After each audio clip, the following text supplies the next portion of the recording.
ওই নাস্তিককে যদি আমি কাছে পাইতাম, কষি একটা থাপ্পড় মেরে বলতাম, তুমি কি ব্যথা পাইছো? নাস্তিক যদি বলে যে আমি ব্যথা পেয়েছি, আমি বললাম ব্যথা কি দেখা যায়?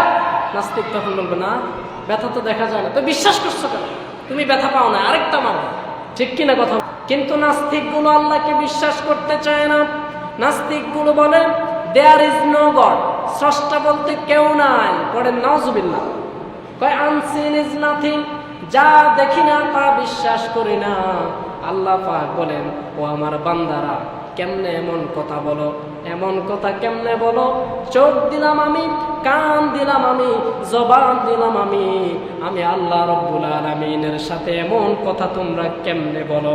আচ্ছা বলেন তো, নাস্তিকরা যে বলে যা দেখি না তা বিশ্বাস করে না, এবার যদি নাস্তিককে বলা হয়, নাস্তিক তুমি যা দেখো না তা বিশ্বাস করো না, আচ্ছা বলেন, আমরা যে অক্সিজেন গ্রহণ করি সে অক্সিজেন কি দেখা যায়?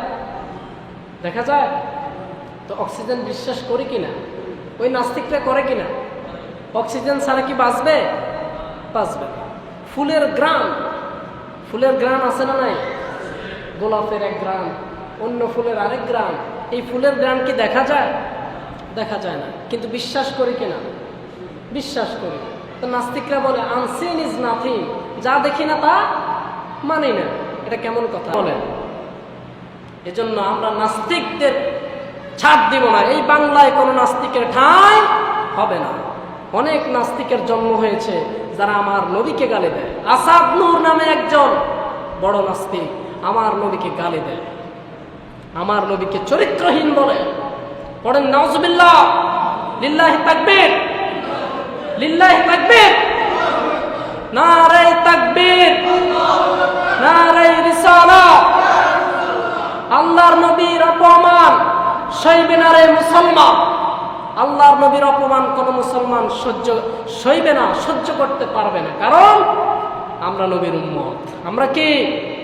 আল্লাহ পাক এই নবীর ব্যাপারে গ্যারান্টি দিচ্ছেন, বান্দারা শোনো, ওয়া ইন্নাকা লাআলা খুলুকিন আযীম। আমি আল্লাহ এই পৃথিবীতে আমার নবীকে সুমহান চরিত্র দিয়ে পাঠিয়েছি। পড়েন সুবহানাল্লাহ। সুমহান চরিত্র, আযীম। আযীমটা হচ্ছে যেমন আরশে আযীম, আরশটা এমন বড় যেটাকে বলা হয়েছে কি আযীম। আল্লাহ পাকের আরশের সাথে আযীম শব্দ ব্যবহার করেছেন, আর নবীজির সাথেও কি আযীম শব্দটা ব্যবহার করেছেন, মানে মহান। কত মহান তা মাপা যায় না। পড়েন সুবহানাল্লাহ।